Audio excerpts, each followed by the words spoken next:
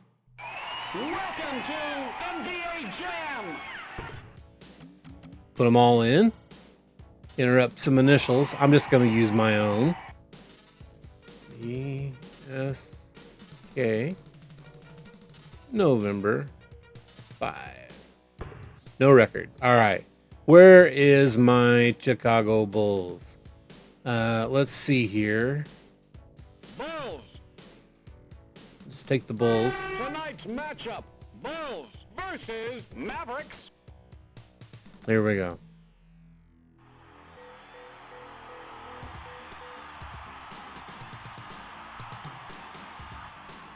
Tells you here your joystick controls Pippin, turbo and shoe color, and then boom, boom, boom, you can go on.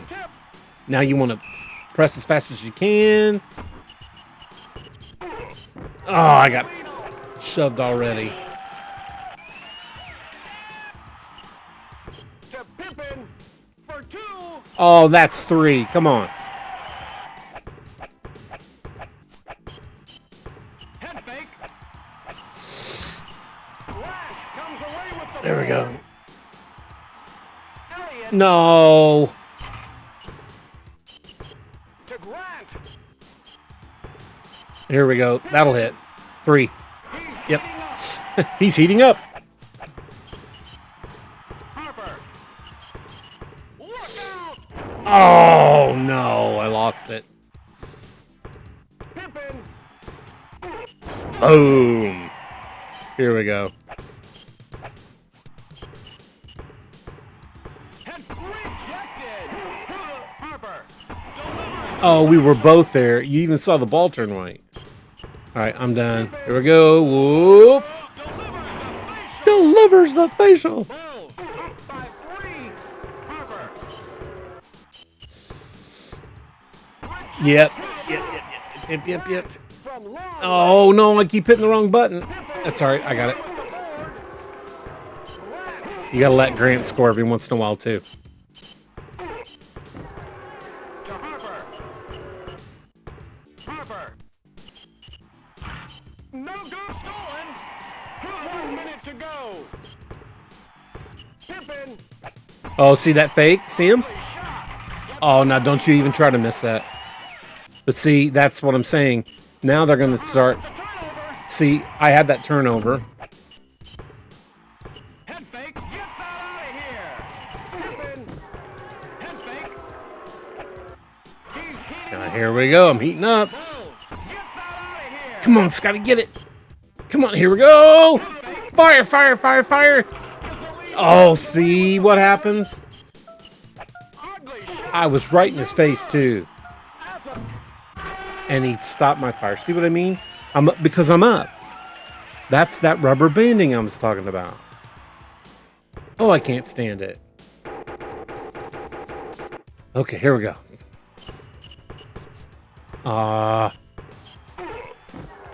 it up. No good. Grant. Easy Take it, Horace. Isolino. Delivers. I was up there on him too, see?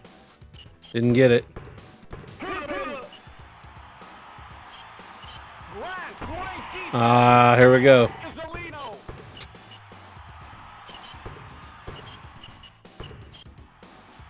Head fake. Great deep. Yes.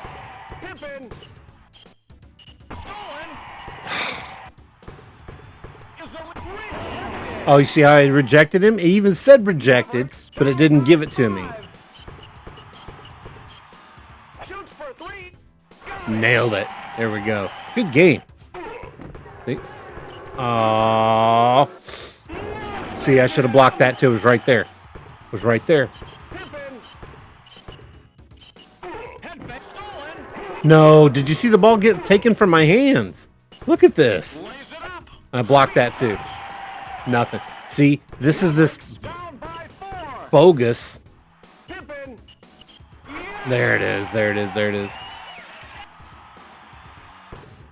Harper.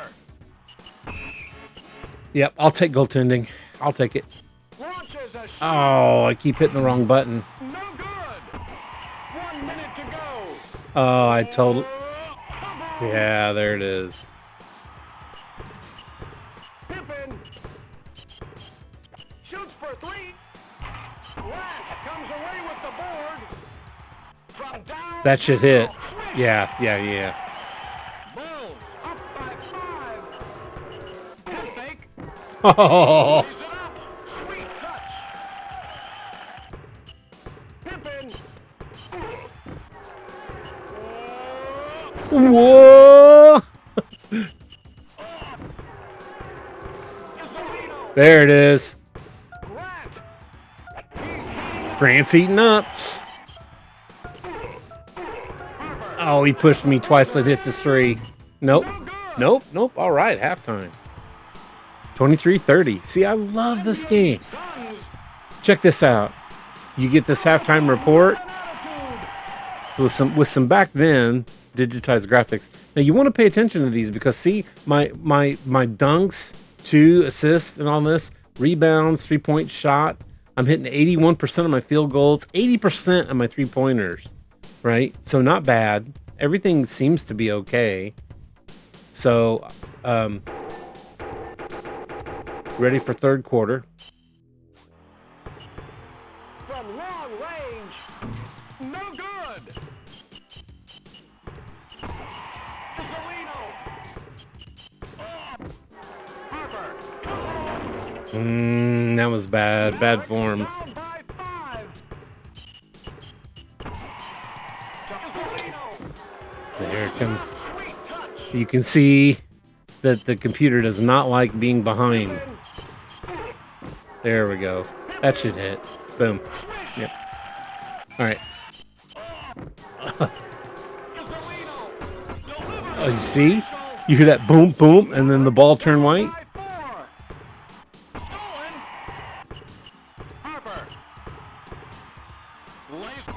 Uh-huh. Air ball. Come on, baby. Come on. I'm heating up. Here it comes. Can I get on fire? Oh, no, it wouldn't let me. Ah. Now what you want to try to do here, yeah, is stay behind your own player. Now Harper's heating up.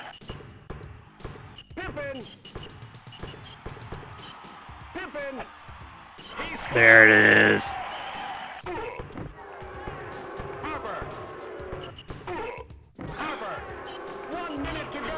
Oh, with the 3. Okay. Oh my gosh.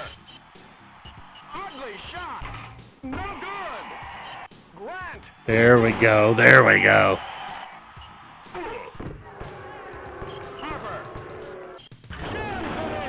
Ah.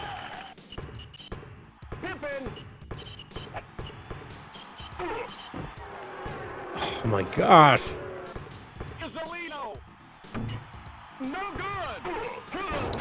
It wouldn't let me throw.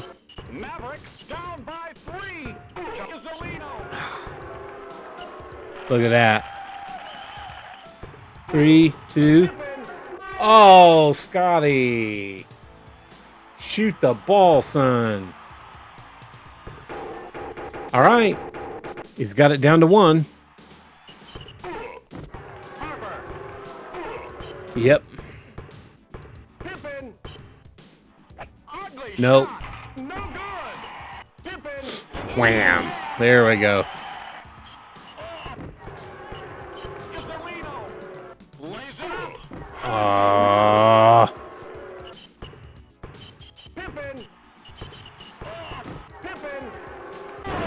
Oh, backboard breaker. Oh, that was mine. Whoa. And he even said, rejected. You saw it. You saw it. You heard it.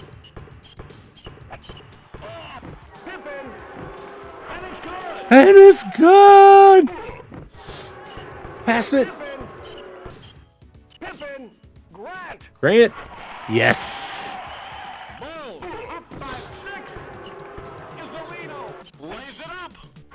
Both of us both of the stuff. Look, they only got a minute left. So I'm going to try to pass. Pippin, Nope, no good. Harper, And we both blocked. 2 points. Pippin, shoots for three. That should hit. Yes. Bulls up by 5. Gasolino.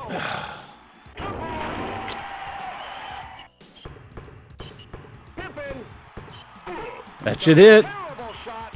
1 minute to go. All right, Horace. Gasolino delivers the facial.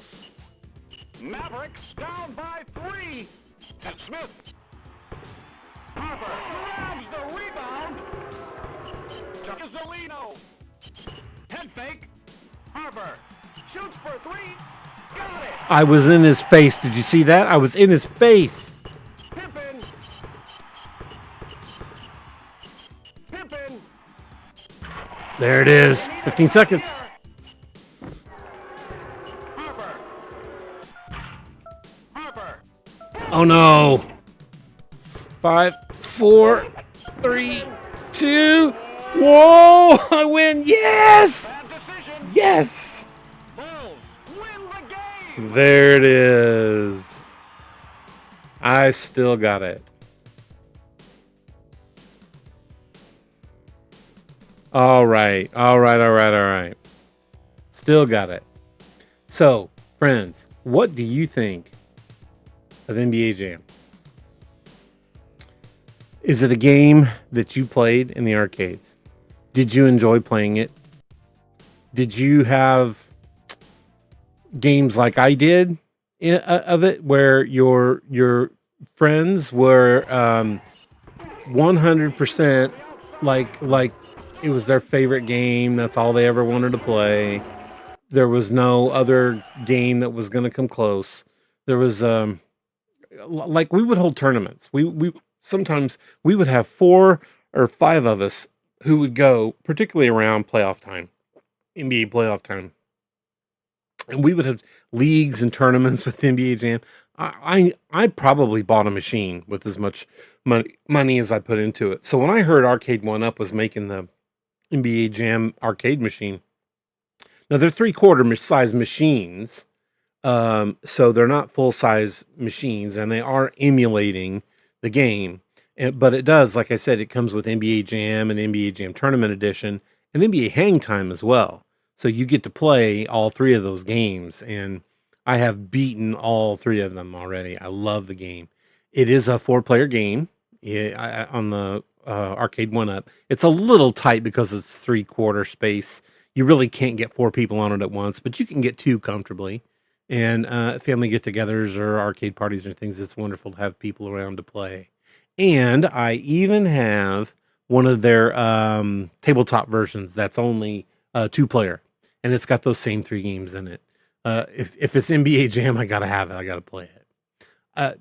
So do me a favor. Hit me up below in the comments. Let me know your thoughts on NBA Jam. Is it one of your favorite arcade game series of all time, like it is mine? Do you have any stories that you can share with me like I shared with you? Do you have any other secrets or secret things that you might have found? Or have you played any of the ROM hacks out there that had the Mortal Kombat characters in them? Or there's many more secrets I didn't even discuss with you today that maybe you already know. So why don't you hit me up down in the comments? Let me know what you're thinking on NBA Jam. You know, NBA Jam stands as a towering achievement in arcade and sports gaming history. Its blend of exaggerated action, digitized realism, hidden secrets, and unforgettable commentary created a phenomenon that transcended the boundaries of its era. From its billion-dollar arcade earnings and legendary development stories to its enduring cultural legacy even to this day, the countless memories forged in the glow of its arcade cabinet, NBA Jam remains decades later on fire. So friends, if you've liked this show, you can get on fire and help me. That little like and subscribe button down at the bottom do absolute wonders. This show is brand new, and I'm striving to do all I can to get it in people's ear holes. And in order to do that, they've got to know the show even exists. And clearly, I know the numbers are going to be low, and I'll probably be in this 5, 6 years before they get anywhere even into the hundreds. And that's okay. I have a lot on my mind every week, and every week I'll keep bringing this show to you. But I could certainly use your help, and I would be greatly humbled if you could just hit the like and subscribe. And that gets the numbers up. You'll notice I don't monetize. This isn't about money. This is just about building a community who loves to talk about what's on their mind. If you've liked any of my other shows, The Wonka Show, the last show that I did on Pluribus, which one of my all-time favorite television shows of all time, are going to keep coming. Who knows what'll be on my mind even next week. So with that said, thank you so much again for your time this week. Hope you like the NBA Jam and the walk down memory lane with it. Maybe you'll go fire it up on your emulator, or maybe your own arcade 1-up machine. And with that, that's what's on my mind this week. And I'm just wondering, did I ever tell you about NBA Jam? Come on back. Join me next week. Have a great week, friends. Bye-bye.